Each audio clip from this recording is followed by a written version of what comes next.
Wealth Nexus Media. Most people think the answer to their financial stress is simple: make more money. And sometimes they are right. If your income is too low to cover basic expenses, then making more money can be life-changing. More income can help you pay rent, cover groceries, fix the car, build an emergency fund, pay down debt, and finally get some breathing room. So this is not one of those messages where we pretend income does not matter. Income matters a lot. But there is a problem nobody wants to admit. A higher income can make your life more comfortable without actually making you wealthier. Because more income does not automatically build wealth. More income only gives you more opportunity to build wealth. And those are not the same thing. If your habits, systems, and lifestyle adjust upward every time your paycheck does, then the raise gets absorbed before it ever becomes an asset. You make more, you spend more, you feel like you should be ahead, but your actual financial position barely changes. That is one of the most frustrating places to be. On paper, you are doing better. Your job title improved. Your income increased. Your lifestyle looks more comfortable. But your savings account still feels weak. Your investments still feel small. Your credit card balance still hangs around, and your paycheck still feels like it disappears too quickly. That is when you realize something important. Income is not the same thing as wealth. Income is what comes in. Wealth is what stays, grows, and gives you options. And if you do not build a system for the money that comes in, it will probably find a way to leave. According to the Federal Reserve's recent Household Well-Being Report, 73% of adults said they were either doing okay or living comfortably financially. But only 63% said they could cover a $400 emergency expense using cash or its equivalent. That gap matters because it shows how someone can feel generally okay and still be financially fragile. A person can have a decent income and still not have enough margin. A person can look successful and still not be secure. A person can make more than they used to and still be one surprise bill away from stress. So the question is not just, how much do you make? The better question is, how much of what you make becomes financial strength? That is where wealth is built. The first reason more money does not automatically build wealth is lifestyle creep. Lifestyle creep is when your spending rises as your income rises. And it usually does not feel reckless. That is what makes it dangerous. It feels normal. You get a better job, so you move into a better apartment. You get a raise, so you upgrade the car. You start making more, so eating out more often feels reasonable. You buy better clothes. You take better trips. You upgrade the phone. You add a few subscriptions. You finance furniture. You start saying yes to more things because now you can afford it.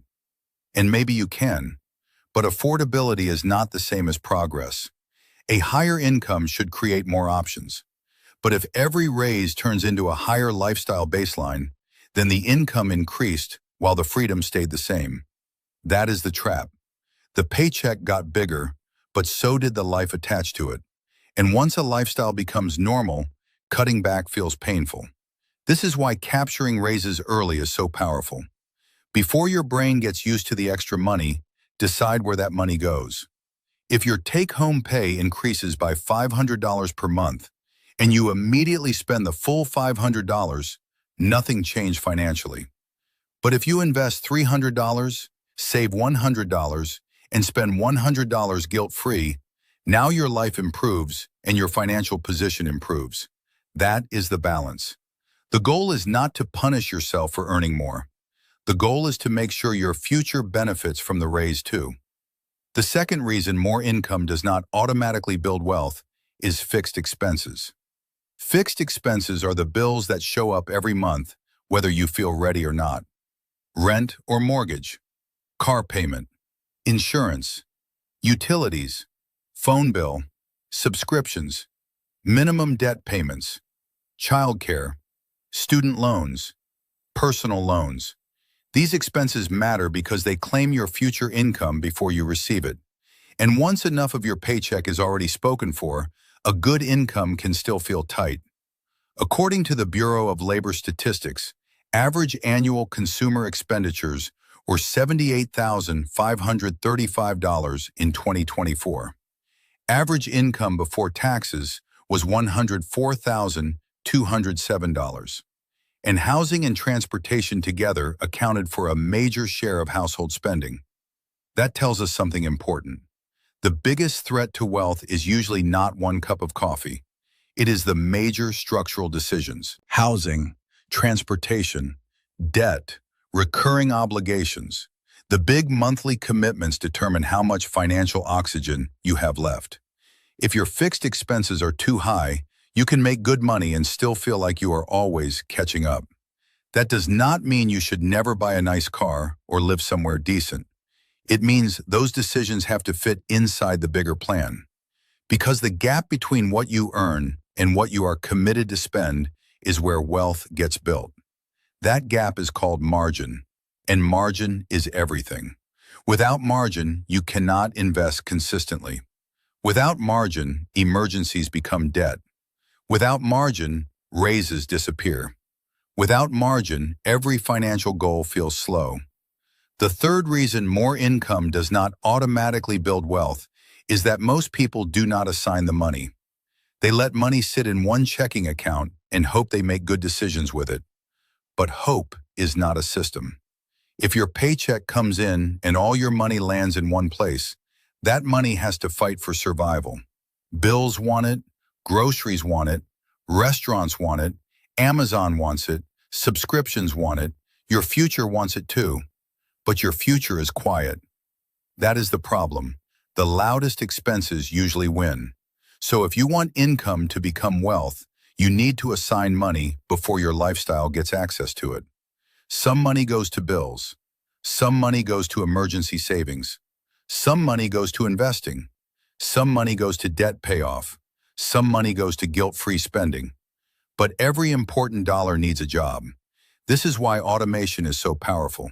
Not because automation is complicated, because automation removes negotiation. If investing happens automatically when you get paid, you do not have to feel motivated every month. If savings moves automatically, you do not have to manually choose your future every time. If bills are separated from spending money, you reduce the chance that normal spending accidentally eats money that had another purpose. Systems beat willpower. A motivated person might save money for a few months. A system can keep working for years. The fourth reason more income does not automatically build wealth is debt. Debt can make a higher income feel smaller than it really is. A person might make solid money, but if part of every paycheck goes to credit cards, car loans, personal loans, student loans, buy now, pay later plans, and other payments, the income is already divided before it arrives. This is especially dangerous with high-interest debt. High-interest debt does not just reduce your cash flow, it actively fights your wealth. If you are paying 20% or more on revolving debt, your money is running uphill. Even if you invest, the debt may be undoing a lot of the progress. This is why paying down high-interest debt can be one of the strongest financial moves available. It may not feel exciting. It may not feel like investing, but reducing expensive debt improves cash flow, lowers stress, and stops interest from eating future income. And once the payment is gone, that money can be redirected. That is where momentum starts. The fifth reason more income does not automatically build wealth is that most people never define enough. If you do not define enough, lifestyle will keep moving the target. There will always be a nicer car, a better house, a newer phone, a better vacation, a more impressive wardrobe, a more expensive restaurant, a better version of almost everything. And comparison makes this even harder. You see someone's house, someone's vacation, someone's truck, someone's engagement ring, someone's kitchen remodel, someone's business class flight, someone's social media highlight reel. And even if you do not consciously think, I need that, your baseline starts to shift. What used to feel nice starts to feel average. What used to feel optional starts to feel deserved. What used to feel expensive starts to feel normal. That is how comparison turns into spending. And the dangerous part is that you are comparing your full financial reality to someone else's visible lifestyle. You do not see their debt. You do not see their stress. You do not see their family help. You do not see whether they are actually investing. You do not see whether the lifestyle is sustainable. You just see the output. And if you chase the output without knowing the foundation, you can end up buying an image instead of building wealth. This is why one of the most powerful financial identities is simple. I build assets. That identity changes the question. Instead of asking, can I afford this? You start asking, is this helping me build the life I actually want? Sometimes the answer is yes. Spend the money, enjoy your life. But sometimes the answer is no. Sometimes the purchase is just an attempt to feel successful before you have built financial strength. And that is a dangerous trade. The sixth reason more income does not automatically build wealth is that people confuse investing with wealth building. Investing matters, but investing alone does not fix a broken system. If someone invests $200 per month but spends every raise, carries high-interest debt, keeps upgrading fixed expenses, and has no emergency fund, the investing is fighting against the rest of the financial life. That is not a wealth system. That is one good habit surrounded by weak structure. Real wealth building requires alignment. Income has to rise over time. Spending has to stay controlled enough to create margin. Investing has to happen consistently. Debt has to be managed. Major mistakes have to be avoided. That is how income turns into assets. The personal saving rate in the United States was 3.6% in March 2026, according to Federal Reserve economic data. A low saving rate matters because if too little income is being saved or invested, then wealth building depends almost entirely on future raises or unusually high investment returns. And that is a weak position. You do not want your plan to require perfect market returns. You want the plan to work because your behavior is consistent. A simple portfolio with strong contributions often beats a complicated portfolio with weak contributions. For many young professionals, a strong long-term target is investing 15 to 25% of net income once the emergency fund is in place and high-interest debt is under control. That may not be realistic on day one. That is fine. Start where you are. But the direction matters. If you are investing nothing, start with 1%, then 3%, then 5%, then 10%, then increase it when income rises.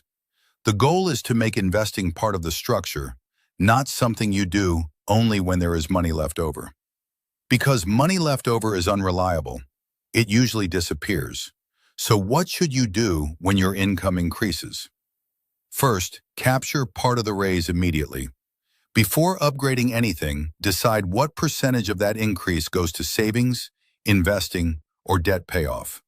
Second, protect your fixed expenses. Do not let housing, cars, and recurring payments consume every income gain. Third, automate wealth building. Make saving and investing happen before spending has a chance to absorb the money. Fourth, separate your accounts by purpose. Bills, emergency savings, investments, and spending should not all fight inside the same account. Fifth, spend intentionally. Enjoy some of your money, but do not let lifestyle upgrades quietly steal your options. And sixth, review your financial position by net worth, not just income. Income tells you what you earn. Net worth tells you what you kept and built. That shift matters, because the goal is not to look like you make good money. The goal is to become financially stronger because of the money you make. And those are very different things. A high income can create comfort, but wealth creates options. Options to leave a bad job. Options to handle emergencies. Options to invest more. Options to help family. Options to take calculated risks. Options to buy back time later. That is the real goal, not just a bigger paycheck, a stronger life. So if you are making more money than you used to, but you do not feel wealthier, do not automatically assume you are failing. Audit the system. Where did your last raise go? Which expenses grew with your income? How much of your paycheck is already committed before the month starts? How much are you investing automatically? How much high-interest debt is still pulling against you? How much of your lifestyle is based on your values, and how much is based on comparison? Those questions are uncomfortable, but they are useful. And after this video, here is the simple action step. Look at your last raise, bonus, or income increase. Then ask one question. How much of it became assets, and how much of it became lifestyle? That one question will tell you a lot, because more income is powerful, but only if you direct it. Without direction, more income becomes more lifestyle. With direction, more income becomes assets. Assets become flexibility. Flexibility becomes options. And options are what financial strength is really about. So no, making more money does not automatically build wealth. But making more money with the right system, that can change everything. Because the raise is not the finish line. The raise is raw material. And what you do with that raw material determines whether your income turns into freedom or just a more expensive version of the same financial stress.